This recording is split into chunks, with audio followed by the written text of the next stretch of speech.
Hey there, history buffs! Today I'm diving into the life of an extraordinary figure who shaped the world as we know it, Ibn Sina, also known as Avicenna. Born in 980 in Afshana, near Bukhara, in what is now Uzbekistan, Ibn Sina was a prodigy from a young age. By 10, he'd memorized the Quran. By 16, he was studying medicine. And by 18, he was already a practicing physician. Yeah, talk about overachieving. But hey, he didn't stop there. Ibn Sina wrote over 450 works, 240 of which have survived. His most famous book, The Canon of Medicine, was used as a medical textbook in Europe and the Islamic world for centuries. Imagine writing a book so good that people are still using it 600 years later. Ibn Sina wasn't just a doctor, though. He was also a philosopher, astronomer, mathematician, and even a poet.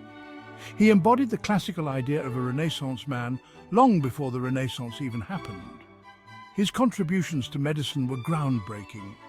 He identified the contagious nature of diseases like tuberculosis and the importance of quarantine. He also wrote extensively on pharmacology, anatomy, and the treatment of various ailments. You know, the basics. But what really sets him apart is his work on the human spirit and intellect. In his book, Kitab al-Shifa, or the Book of Healing, he explored metaphysics and the nature of the soul. His ideas influenced not just Islamic philosophy, but also the European Enlightenment. Minds like Thomas Aquinas and René Descartes were reading Ibn Sina and building on his ideas. So, what did Ibn Sina give to the Arabs, Muslims, and the world? For Arabs and Muslims, he was a source of immense pride and a shining example of the intellectual heights that could be achieved. He showed that the Muslim world was not just a center for trade and commerce, but also for knowledge and wisdom. Globally, Ibn Sina's works helped bridge the gap between the ancient world and the modern one. His books became a cornerstone of medical education in Europe, and his philosophical ideas laid the groundwork for future thinkers.